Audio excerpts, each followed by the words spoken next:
என்ன கிச்சன் ரெண்டு பேரும் என்ன பண்ணிட்டு இருக்கீங்க? இது என்னது கொலக்கொல என்னது ஜெல்லி மாதிரி இருக்குது, என்னது இது?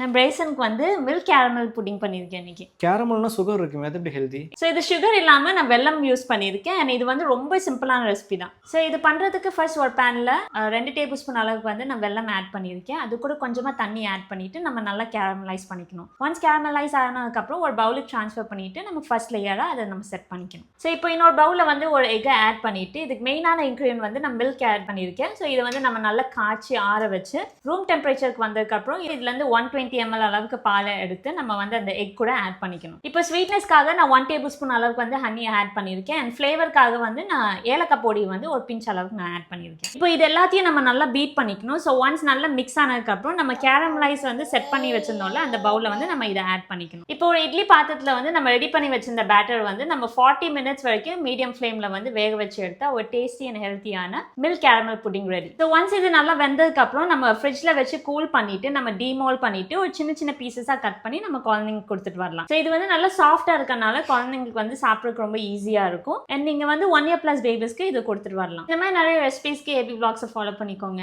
பாய்.